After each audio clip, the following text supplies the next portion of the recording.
Ladies and gentlemen, I come before you today with a message that may sound unusual, but it is one that must be spoken. Too often we hear that kindness is the greatest virtue, that we must extend ourselves to everyone, no matter what, that we must always turn the other cheek. And while kindness is indeed a gift from God, a command of Christ Himself, I ask you today, are you using it wisely? Are you showing kindness as God intended, or are you wasting it on those who trample upon it, who twist it, who take advantage of the good heart the Lord has given you? Jesus was kind, but He was not soft. He loved the sinner, but He did not condone sin. He showed mercy, but He also overturned tables in the temple. He welcomed the lost, but He rebuked the hypocrites and called out the wolves in sheep's clothing. He knew when kindness would change a heart and when it would be wasted on those who sought only to destroy. And yet, so many of us today go through life pouring kindness into places where it is not wanted, not received, not respected. You must ask yourself, is your kindness bearing fruit? The Bible tells us to be wise as serpents and innocent as doves. That means we must discern where our kindness is needed and where it is enabling sin. Some of you have been too kind to people who keep hurting you. Some of you have been too kind to those who mock God, who mock your faith, who mock righteousness. And I tell you today, stop being kind to everyone. There are those who seek God, those who are lost and need love, those who long for a hand to lift them up. And then there are those who reject the truth, who spit in the face of grace, who laugh at your kindness while they take from you again and again. You are not called to be a doormat. You are called to be a light. And a light does not shine in the darkness to be consumed. It shines to expose, to reveal, to lead. Some of you need to say no. Some of you need to walk away. Some of you need to stop casting your pearls before swine. Jesus did not chase after the rich young ruler when He walked away. He did not plead with the Pharisees who hardened their hearts. And yet so many of us chase after those who have made their choice, who have shown again and again that they do not want what we offer. My friends, let your kindness be like Christ's, strong, discerning, unshaken. Love as He loved, but do not let your love be wasted. Give, but do not let yourself be drained dry by those who have no desire to change. Speak truth, but do not argue with those who refuse to listen. Pray for them, yes. Hope for them, yes. But do not spend your life trying to warm hearts that have chosen to remain cold. The time is short, the days are evil, and God is calling His people to stand firm. Be kind, but be wise. Be loving, but be bold. And most of all, give your kindness where it can grow, where it can change lives, where it can be used for the glory of God. For that is the kindness that truly matters. Amen. Kindness is one of the greatest virtues a person can have. It is a gift from God, a reflection of His love, and a powerful force for good in the world. But kindness, like all good things, must be used with wisdom. Too often people believe that kindness means always saying yes, always giving, always tolerating, and never setting boundaries. But that is not the kindness Jesus showed. That is not the kind of kindness that brings true change, healing, or righteousness. There is a difference between being kind and being foolish. And if we do not understand that difference, we risk allowing our kindness to be used in ways that do more harm than good. Jesus Himself was the embodiment of perfect kindness, yet He did not waste His compassion on those who rejected Him. He loved sinners, but He did not tolerate sin. He healed the sick, but He did not beg the Pharisees to believe in Him. He fed the hungry, but He did not chase after those who followed Him only for the bread. Jesus knew when kindness could change a heart and when it would be thrown aside. And if we are to follow His example, we must learn to do the same. Many people struggle with the idea of setting limits on their kindness. They feel guilty for saying no, for walking away, for choosing not to extend grace where it will not be appreciated. But the Bible tells us to be wise as serpents and innocent as doves. That means we must not only be loving, but also discerning. There are people who will take advantage of kindness, who will see generosity as weakness, who will drain a person emotionally, spiritually, and even physically without ever changing their own hearts. There are those who will ask for help but never take responsibility for their actions, who will accept forgiveness but never repent, who will cry out for mercy but never extend it to others. Kindness towards such people does not bring them closer to God. It only enables them to continue in their ways. God calls us to be good stewards of all He has given us, and that includes our kindness. If we keep pouring kindness into places where it is not received, we are neglecting those who truly need it. Imagine a farmer who keeps planting seeds on rocky ground where nothing grows. No matter how much he waters, no matter how much he cares for the soil, no fruit will come from it. But if that same farmer takes his seeds and plants them in good soil, the harvest will be abundant. Our kindness is the same way. We must plant it where it will grow, where it will lead people closer to Christ, and not keep them trapped in their sin. This does not mean we stop being kind. It does not mean we turn cold, selfish, or bitter. It means we must pray for discernment in how we show our kindness. We must ask God to guide us, to help us see where our love can truly make a difference, and to give us the strength to walk away when kindness is being misused. It means we must stop feeling guilty for setting boundaries, for protecting the goodness God has placed within us, for refusing to let others abuse the grace we offer. Kindness is not about pleasing everyone. It is about glorifying God. It is about leading people to truth, helping those who want to be helped, lifting up the brokenhearted, and strengthening those who seek righteousness. If we use our kindness wisely, it becomes a powerful tool in God's hands.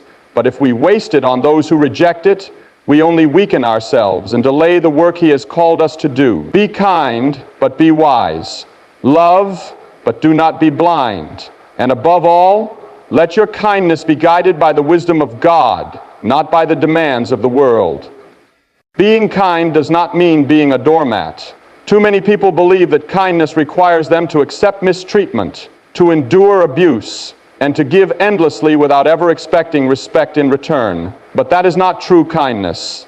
That is self-destruction. God never intended for His people to be taken advantage of, to be manipulated, or to be used by those who have no intention of changing their ways. Kindness is a virtue, but it must be paired with wisdom, strength, and discernment. If kindness makes you weak, exhausted, or broken, then it is no longer serving its purpose. Jesus, the ultimate example of kindness, was never a doormat. He was compassionate, but He was also strong. He healed the sick, forgave sinners, and showed mercy to those who sought Him. But He also stood firm against those who opposed Him. When the Pharisees tried to trap Him with their words, He did not shrink back. He answered with authority. When the money changers turned the temple into a marketplace, He did not tolerate their corruption. He overturned their tables. When people followed Him only for miracles and not for the truth, He did not beg them to stay. He let them walk away. Jesus knew the difference between being kind and being weak. He knew that love does not mean tolerating everything, and grace does not mean allowing yourself to be mistreated. Many people struggle with this balance because they have been taught that turning the other cheek means letting others walk all over them.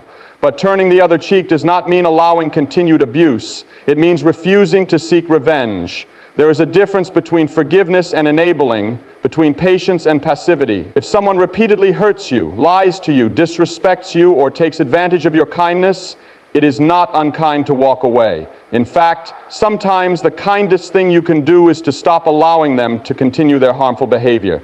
By setting boundaries, you force them to face the consequences of their actions. You give them an opportunity to change instead of reinforcing their destructive habits. God calls us to be peacemakers, but that does not mean we must sacrifice ourselves for the sake of keeping the peace. There are times when walking away is the only way to maintain peace within yourself. There are times when saying no is the most loving response.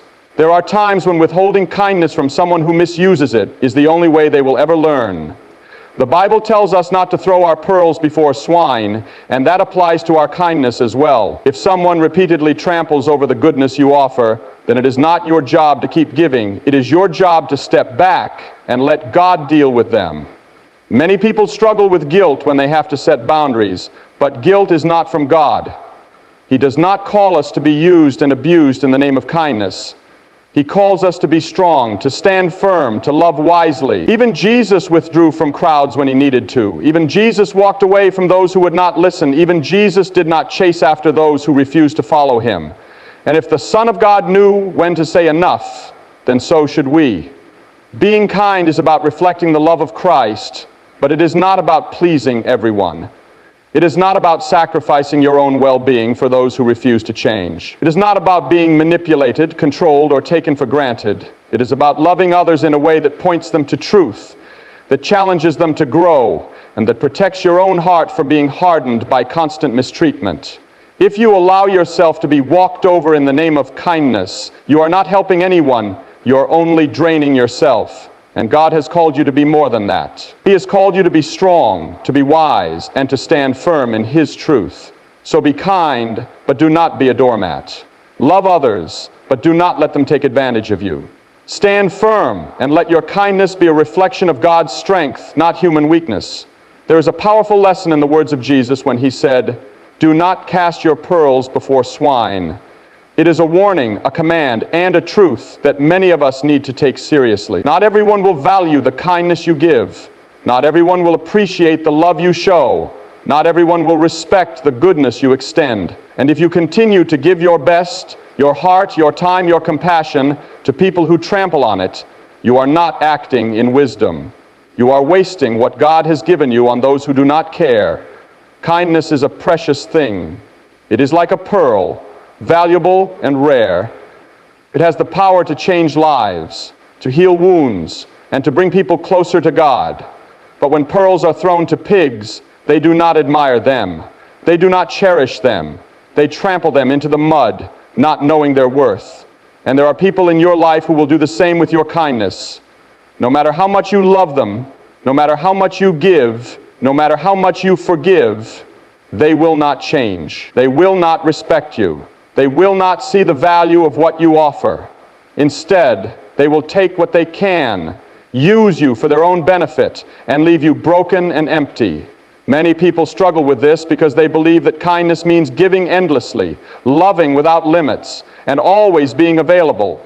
But Jesus never told us to waste what is holy on those who do not value it. He never told us to continue pouring into people who refuse to receive. He never told us to destroy ourselves trying to fix those who do not want to be fixed. In fact, Jesus Himself walked away from people who rejected Him. He did not chase after the Pharisees when they hardened their hearts. He did not force His miracles on those who refused to believe. He did not waste His time trying to convince those who had already made up their minds against Him.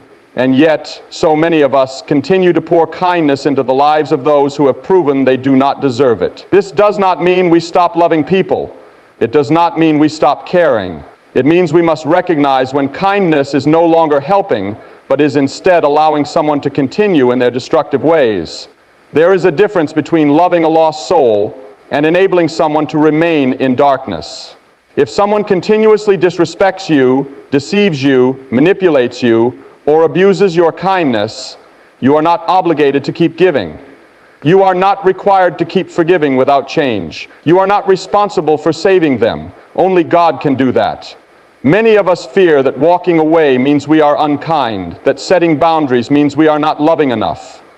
But love without wisdom is not love at all.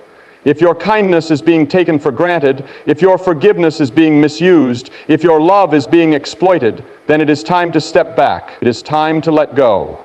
It is time to stop casting your pearls before swine.